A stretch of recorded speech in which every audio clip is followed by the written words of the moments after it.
හරි. මේ වීඩියෝ එකේදී අපි කතා කරමු ප්‍රශ්න අංක 11 ඉඳලා ප්‍රශ්න අංක 20 වෙනකම් ප්‍රශ්න ටික. හරිද?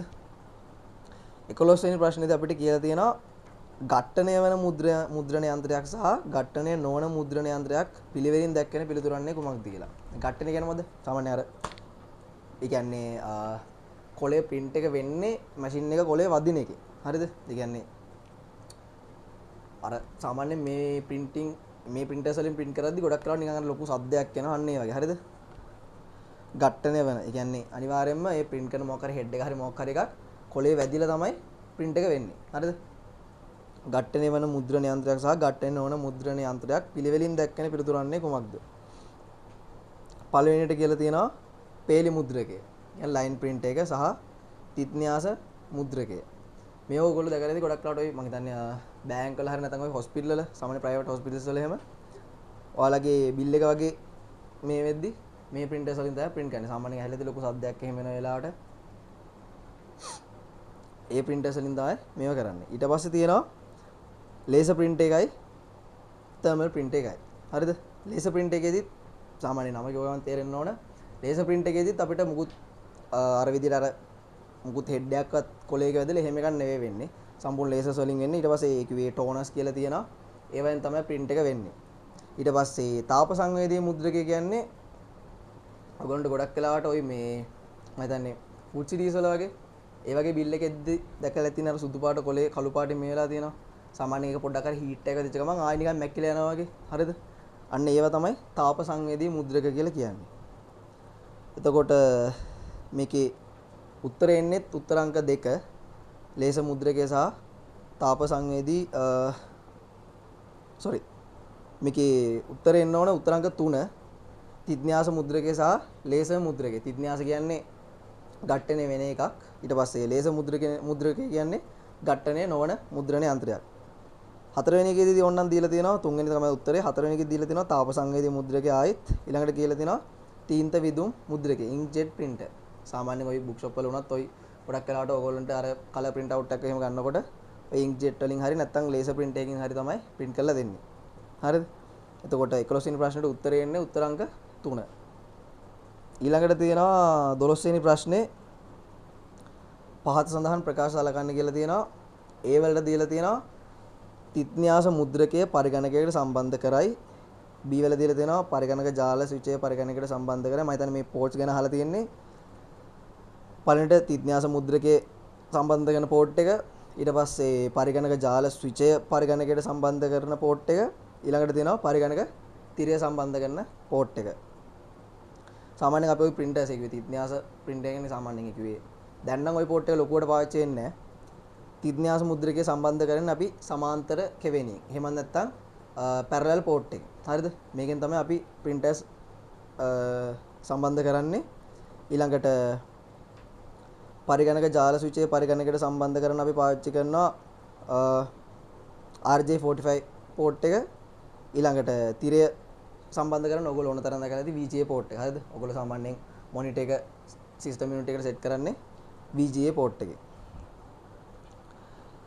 එතකොට මේ ප්‍රශ්නෙට උත්තරය වෙන්නේ උත්තර අංක 1. හරිද? මේ උත්තර අංක 4 තියෙන ශ්‍රේණිගත කෙවෙනිය කියන්නේ අපි මොඩම් එක සෙට් කරන්න ගන්න පෝට් එක. හරිද? ඊළඟට HDMI කියන්නේ අපිට වීඩියෝ සහ ඔඩියෝ දෙකම මේව කරගන්න සාමාන්‍ය ක්වොලිටි එක වැඩිපුර හොඳ ක්වොලිටි එකකින් අපිට අවුට්පුට් එක දෙන මේ එකක්. ඊට පස්සේ PS2 පාවිච්චි වෙන්නේ අපේ mouse එක. දැන් නම් පාවිච්චි වෙන්නේ නැහැ mouse එක keyboard එක වගේ කම්පියුටර් එක සෙට් කරන් තමයි PS2 කෙවෙන එක PS2 port එක පාවිච්චි වුනේ. දැන් නම් ඒක පාවිච්චි වෙන්නේ නැහැ. සාමාන්‍යයෙන් අපි mouse එක keyboard එක ඕන එක පාවිච්චි කරන දැන් USB port එක. හරිද? එතකොට 12 වෙනි ප්‍රශ්නෙට උත්තරේ එන්නේ උත්තර අංක 1. සමාන්තර කෙවෙන, ඒ කියන්නේ parallel port එක, RJ45 port එක සහ VGA එක. ඊළඟට 13 වෙනි ප්‍රශ්නේ තියෙනවා දත්ත සම්ප්‍රේෂණ විදි හා සම්බන්ධ පහත ප්‍රකාශ සලකන්න. හරිද? ඒ කියන්නේ data transmission ගැන තමයි මේකෙදි කියලා තියෙන්නේ. මේක සාමාන්‍ය ඔයගොල්ලෝ ඉගෙන ගත්නි. පළවෙනියට කියලා තියෙනවා රූපවාහිනී විකාශනය ඒකපත දත්ත සංවේදන සඳහා උදාහරණයක් වේ. අපිට මේ දත්ත සම්ප්‍රේෂණයේදී කොටස් තුනක් තියෙනවා. එකක් තමයි ඒකපත, ඊළඟ එක ද්විපත, ඊළඟ එක අර්ධ ද්විපත,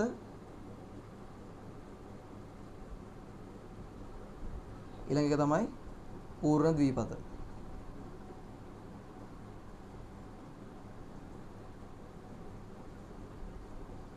මේකෙදි මෙන්න මේ ඒකපත කියන්නේ ඒකෙදි හැමතිස්සෙම සම්ප්‍රේෂණය වෙන්නේ එක පැත්තක ඉඳලා තව පැත්තකට විතරයි. කියන්නේ දැන් අපි හිතමු මේ පැත්තෙන් මේ පැත්තට data transmit වෙනවා නම් මෙහෙන් ආයේ මෙහෙට data transmit කරන්න බෑ. හරිද?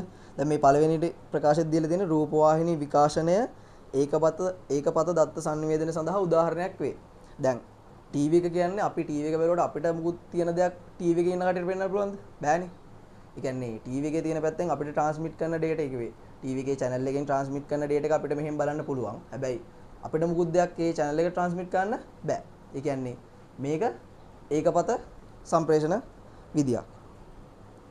ඊළඟට කියලා තියෙනවා walkie talkie යන්ත්‍රය ද්විපත සඳහා උදාහරණයක් වේ. හරිද? ද්විපත කියන්නේ මෙහෙමයි. ද්විපත කියන්නේ අපේ ෆෝන් කෝල් එක. හරිද? මෙන්න මේක. පූර්ණ ද්විපත එහෙම නැත්නම් ද්විපත. ඒ කියන්නේ ෆෝන් කෝල් එකක් වගේ. හරිද? ඒ කියන්නේ අපිට දෙපැත්තරම sannivedanaya කරන්න පුළුවන්. හරිද?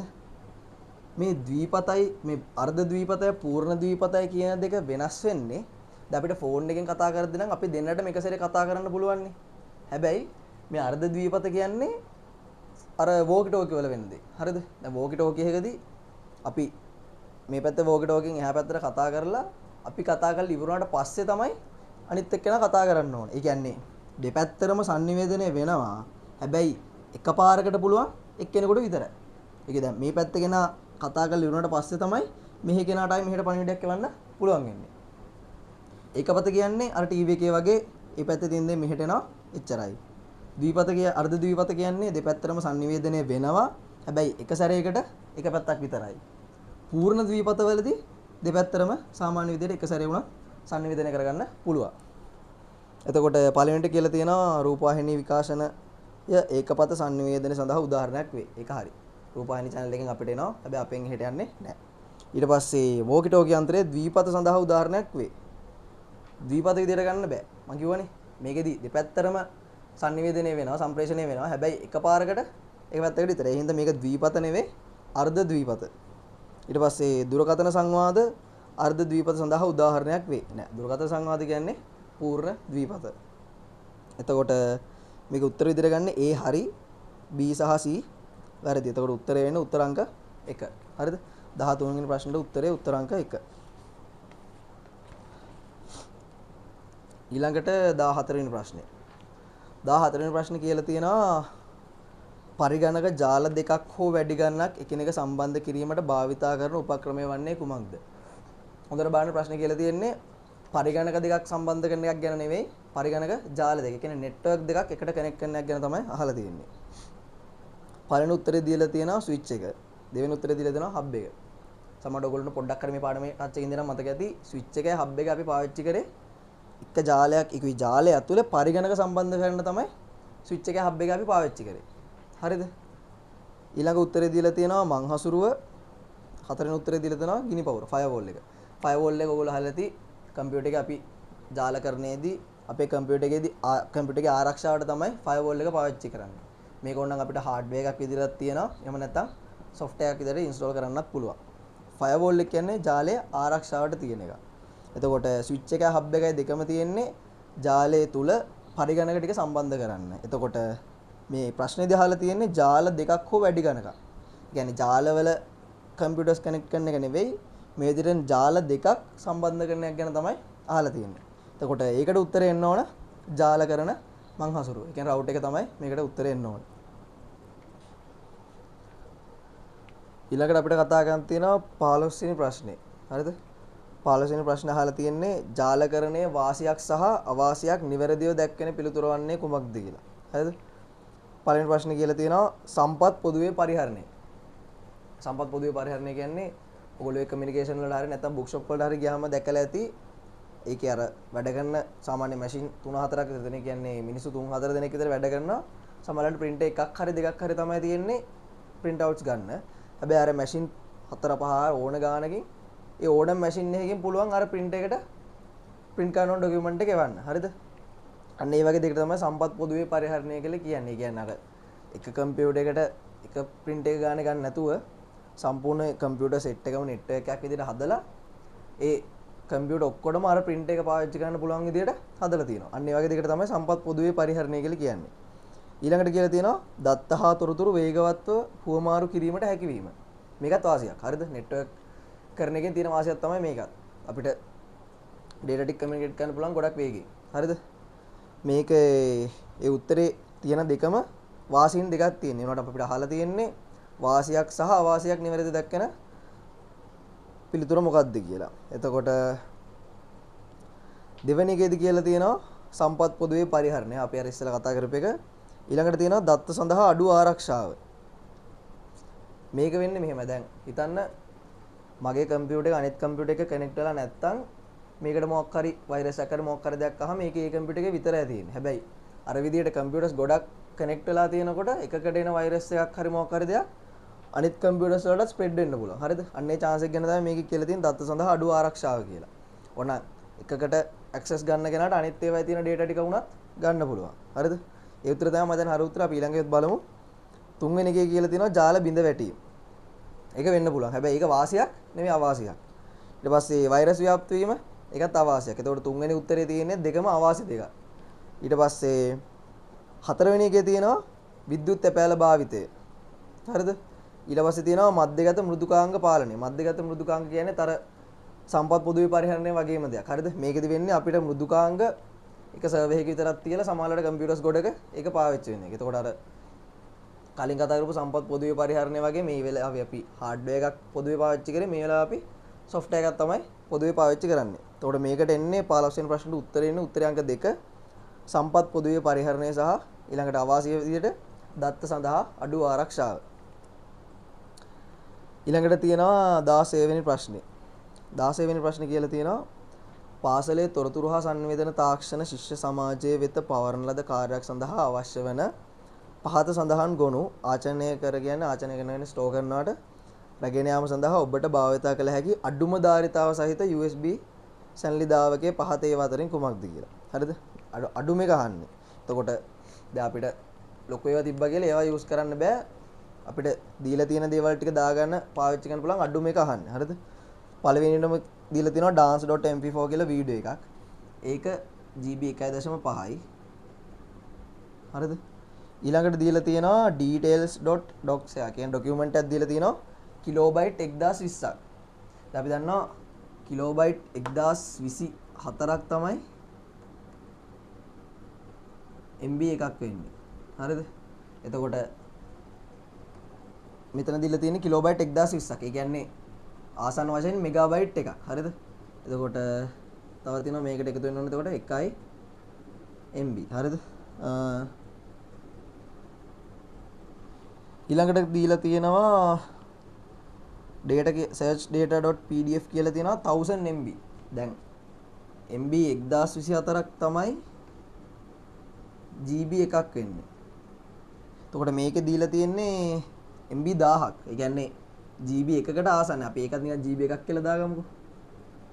1 GB. හරිද? ඊළඟට දාලා තියෙනවා bytes 872ක් කියලා. සාමාන්‍යයෙන් bytes 1024ක් තමයි කිලෝබයිට් එකක් විතර ගන්න. දැන් මේක අපිට හරියම උත්තරේ වුණා. අපි නිකන් මේ ටික එකතු කරලා බලමු කොයි වගේ උත්තරයක් දෙන්නේ කියලා. දැන් GB 1.5ට GB තව එකක් එකතු කරාම වෙනවා GB 2.5ක්. මෙතන දෙන උත්තර වලින් GB 2 තියෙනවා, GB 4, GB 8, GB 16. GB 2 කියන එක කොහොමවත් මදි අපිට මේ දෙක එකතු කරපුවාම GB 2.5ක් එනවා. එතකොට මේක කොහොමවත් මදි. ඊළඟට මේ MB එකයි ඊළඟට bytes ගන්න එකතු කරා කියලා ලොකු වෙනසක් වෙන්නේ නැහැ. ඒ කියන්නේ සාමාන්‍යයෙන් අපේ ආසන්න වශයෙන් GB 2.5යි ගාණක් වගේ තමයි එන්නේ. ඒ කියන්නේ පළවෙනි උත්තරේ ගන්න බෑ GB 2යි. ඒ කියන්නේ ඒක හොඳටම මදි. ඊළඟ උත්තරේ ගන්න පුළුවන් GB 4, GB 8, GB 16 ගන්න පුළුවන්. හැබැයි ගන්න බැරි. මේකෙදි අහලා තියෙන අපිට අඩුම ධාරිතාවය තියෙන එක තමයි ගන්න කියලා තියෙන්නේ. එතකොට 16 වෙනි ප්‍රශ්නෙට උත්තරේ එන්න ඕන. උත්තරේ අංක 4. ඊළඟට තියෙනවා 17 වෙනි ගාන. 17 වෙනි ගාන කියලා තියෙන්නේ GB 8ක මතක ධාරිතාවයට තුල්‍ය වෙන. තුල්‍ය වෙන කියන්නේ සමාන වෙන පිළිතුර පහත ඒවා අතරින් කුමක්ද කියලා අහලා තියෙනවා. GB 8කට සමාන වෙන්නේ. හරිද? බලන්න පළවෙනි උත්තරේ. පළවෙනි උත්තරේ දීලා තියෙනවා අපිට 2 23යි කිලෝබයිට්. හරිද? මම මෙන්න මේ 23 කියලා තියෙන එක දැන් අපි දන්නවා දැන් මෙහෙම එහෙම 2 ගුණ කිරීම 2 කියලා තිබ්බොතින් මේක ගන්නේ මේ බලයන් දෙක එකතු කරලා 2 4 කියලානේ. හරිද? අන්න ඒ concept එකෙන්ම ගියාම මට මේක ගන්න පුළුවන්. ඕනනම් මෙහෙම 2 3 ගුණ කිරීම 2 10 ගුණ කිරීම 2 10යි. ඊට පස්සේ ඕනනම් මෙහෙම KB. හරිද? 10 10 20 20 3යි 23යි. 2 23 වල බලය මම හදලා තියෙන්නේ. හරිද? මේ 2 10 කියන්නේ සාමාන්‍ය මේ ගානත් එක ටිකක් අර බැඳලා තියෙන ගාන 2 10 කියන්නේ 1024 කියන්නේ. හරිද? අර 2 1 2 2 ඒ වගේ ගිහිලා 2 10 වෙනි බලය කියන්නේ 1024. දැන් බලනවා මෙහෙම ලියගන්න. 2 3 වෙනි බලය කීයද? 2 ගුණ කිරීම 2 ගුණ කිරීම 2. දෙවරක් 2 4යි 4 වරක් 2 8යි. මෙතනින් එනවා 8 ගුණ කිරීම මේක 1024 ගුණ කිරීම 1024 KB. හරිද? KB 1024ක් කියන්නේ කීයද? කිලෝබයිට් 1024ක් කියන්නේ මෙගාබයිට් එකක්. ඊට පස්සේ ලියා ගන්නවා මම 8 ගුණ කිරීම 1024 ගුණ කිරීම මෙන්න මේ කැලෙන්ම හදා ගන්නවා MB එකක්. හරිද? ඊළඟට බලන්න මෙන්න මේ කැලේ 1024 ගුණ කිරීම 1 MB කියන්නේ MB 1024ක්. MB 1024ක් කියන්නේ කීයද? GB එකක්. එතකොට එනවා 8 ගුණ කිරීම 1යි GB. මේකේ උත්තරේ එනවා අපිට අන්තිම උත්තරේ වොන්න ගන්න GB 8. ඒ කියන්නේ GB 8ක මතක ධාරිතාවයට තුල්ල වෙන පිළිතුර තමයි 223 කිලෝබයිට් කියන උත්තරේ. ඒ කියන්නේ පළවෙනි උත්තරේ. මම නිකන් දෙවෙනි උත්තරේ පොඩ්ඩක් මේක උත්තරේ ඉන්නේ මේ පළවෙනි උත්තරේ මම දෙවෙනි උත්තරේ චුට්ටක් සාකච්ඡා කරන්න මොනවා වගේ තියෙන කියලා. මේකෙත් ඔයාලට ඕන හදලා ගන්න පුළුවන් මෙහෙම. 1024 ගුණ කිරීම 1024යි කිලෝබයිට් නේ තියෙන්නේ. මේ කිලෝබයිට් 1024 කියන්නේ මෙගාබයිට් එකක්. මේ ගත්තාම 1යි MB මෙතනින් එනවා ඒ වගේ 1024ක්. මෙගාබයිට් 1024ක් කියන්නේ මෙතනින් එනවා GB එකක්. අනිත් උත්තර උනත් ඒ විදිහටම තමයි හදලා ගන්න. හරිද? අර 2 10 වෙනි බලය කියන්නේ අර 1024 කියන එක මතක තියාගන්න. ඊළඟට අපිට තියෙනවා 18 වෙනි ප්‍රශ්නේ. හරිද? 18 වෙනි ප්‍රශ්නේ අහලා තියෙනවා පහත සඳහන් ප්‍රකාශ සලකා බලන්න. මොනවද තියෙන ප්‍රකාශ? පළවෙනි ප්‍රකාශනයේ දීලා තියෙනවා පරිගණකයක දත්ත තැන්පත් කිරීමේදී භාවිතා වන කුඩා මේකකයේ බිටුව වේ. හරිද? බිට් එකක් කියන්නේ සාමාන්‍ය අපි අර දෙකේ පාදෙන් ලියුවාම මේ එක්ක මේ 1 එක මේ වගේ 0 එක ලියන්න යන ඉඩ ප්‍රමාණයට තමයි බිට් එකක් කියලා කියන්නේ. හරිද? නැත්නම් අපි මේකට උනත් කියන්නේ බිට් එකක් කියලා. හරිද? ඒක තමයි කුඩා මේකකේ. ඒක හරි. පරිගණකයේ දත්ත තැන්පත් කිරීමේදී භාවිත වන කුඩා මේකකේ තමයි බිටුව කියන්නේ. බිට් එක. ඊළඟට කියනවා රෙජිස්ටර් මතකය වඩා වේගවත්ම හා ආචයන ධාරිතාවයේ වැඩිම උපාංගයයි. හරිද? මේක දේවල් දෙකක් කියලා තියෙනවා. එකක් කියලා තියෙනවා රෙජිස්ටර් තමයි වේගවත්ම මතකය කියලා. ඒක හරි. හරිද? දැන් අර මතක දුරාවලිය ගත්තොත් මේකේ වේගය වැඩිම තියෙන මතකය තමයි රෙජිස්ටර්ස්. හරිද? හැබැයි මේකේ තව පොයින්ට් එකක් දීලා තියෙනවා ආචයන ධාරිතාව වැඩිම උපාංගය කියලා. ඒ කියන්නේ ස්ටෝරේජ් සයිස් එකෙන් වැඩිම රෙජිස්ටර්ස් කියලා තියෙනවා. ඒක හරිද? නෑ. ස්ටෝරේජ් සයිස් එකෙන් වැඩිම අපිට තියෙනවා මැග්නටික් ටේප් කියන එක. හරිද? අපිට සාමාන්‍ය සිලබස් එකේ තියෙන දේවල් වලින් මැග්නටික් ටේප් එක තමයි ලොකුම එක. රෙජිස්ටර්ස් කොහොමත් මේකයි ළඟකවත් නෑ. රෙජිස්ටර්ස් කියන්නේ සාමාන්‍යයෙන් බොහොම අඩුම මතක ප්‍රමාණයක් තියෙන. හරිද? එතකොට B එකේ අර වේගවත්ම කියන පොයින්ට් එකෙන් හරි ගියාට අරකින් වැරදින්ද B උත්තරේ ගන්න බෑ නිවැරදි උත්තරයක් විදියට. ඊළඟට C වලට දීලා තියෙනවා සංචිත එහෙම නැත්නම් නිහිත මතකය මධ්‍ය සැකසුම් මේකක මතකයේ ලෙසද හඳුන්වනවා කියලා. ඒ කියන්නේ කෑෂ් මෙමරි එක. ඒක හරි. හරිද? කෑෂ් මෙමරි එක අපි CPU මෙමරි එක කියලා සලකනවා. එතකොට මේකේ B කියන එක වැරදුනා රෙජිස්ටර් මතකයේ වේගවත් වුණාට ආචරණ ධාරිතාවයෙන් උපරිම වෙන්නේ නැති හින්දා. එතකොට ඒ හරි කුඩා මේකකේ බිට් එක. ඊට පස්සේ කෑෂ් එක තමයි CPU මෙමරි එක කියලා අපි සලකන්නේ. එතකොට A හා C කියන උත්තර දෙක හරි. එතකොට B කියන එක තමයි වැරදි. අපේ මෙතන අහලා තියෙන්නේ සාවද්ද ප්‍රකාශ සහිත පිළිතුර. මේකේ සාවද්දයකට තියෙන්නේ B. රෙජිස්ටර්ස් ෆාස්ට් වුණාට ලොකු ස්ටෝරේජ් කැපැසිටි එකක් නැහැ. ඊළඟට අපෙන් අහලා තියෙනවා 19 වෙනි ප්‍රශ්නේදී BCD ඛේත ක්‍රමයට අදාළව පහත දී ඇති ප්‍රකාශ සලකා බලන්න. පළවෙනිට කියලා තියෙනවා දශමයේ සංඛ්‍යා නිරූපණයට පමණක් භාවිතා වේ කියලා. අපි BCD මොනවටද ගත්තේ කොහොමද? BCD වලින් අපි නිරූපණය කරන්නේ බිංදුවේ ඉඳලා 9 වෙනකන් තිබ්බ ඉලක්කම් ටික. හරිද? බිංදුවේ ඉඳලා 9 වෙනකන් තිබ්බ ඉලක්කම් ටික විතරයි අපි BCD වලින් නිරූපණය කරේ. අපිට ඕනනම් සංකේත 16ක්ම ඒකෙන් නිරූපණය කරන්න පුළුවන්. හැබැයි අපි නිරූපණය කරේ මේ 10 විතරයි. බිංදුවේ ඉඳලා 9 වෙනකන් තියෙන ඒ සංකේත 10 විතරයි අපි BCD වලින් නිරූපණය කරේ. හරිද? ඊළඟට කියලා තියෙනවා එක් සංඛ්‍යාංකයක් බිටු 3කින් නිරූපණය වෙයි කියලා. මේක වැරදි. හරිද? BCD එකක අපි එක් සංඛ්‍යාංකයක් බිට් 4කින් තමයි නිරූපණය කරේ. ඊළඟට කියලා තියෙනවා මොකක් හරි BCD කෝඩ් එකක් දීලා තුල්්‍ය දශමයගේ 39 වේ කියලා. මෙන්න මේක තමයි දීලා තියෙන්නේ 0.2 1 3යි 0.1 මම ඔයගොල්ලෝ කිව්වා BCD වලදී අපි සංකේතයක් දාන්නේ බිට් 4කින් කියලා. එතකොට දැන් මේකේ තියෙන සංකේත ටික හොයාගන්න මට මේක බිට් 4 කොටස් වලට වෙන් කරන්න වෙනවා. මේ විදිහට වෙන් කර ගන්නවා. හරිද? ඊට පස්සේ මම වෙන වෙනම මේවා බලන්න ඕන 10 පාදට ආවම කොහොමද තියෙන්නේ කියලා. හරිද? මේ විදිහට උනම් අර 2.2 එහෙම ලියලා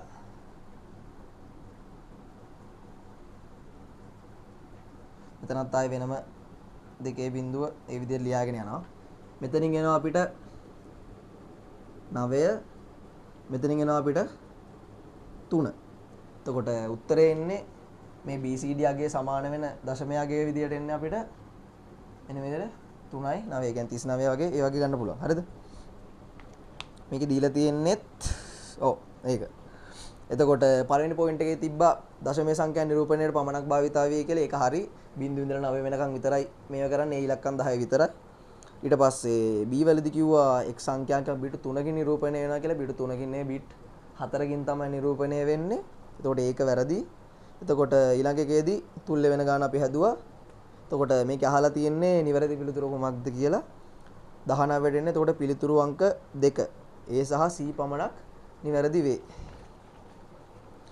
ඊළඟට ලේසි එකක් තියෙන්නේ 20 දී අහලා තියෙනවා ඕතාර්කික ద్వාරයට අදාළ පරිපථ සංකේතය කුමක්ද කියලා. හරිද? මේක මතක ඇති O එකට එන්නේ සාමාන්‍ය මෙන්න මේ වගේ එකක්. හරිද? ඔන්න ඕකනේ O ගේට් එක. ඊට පස්සේ AND ගේට් එකට එනවා අර වෘත්ත භාගය වගේ එක. මේක O ගේට් එක.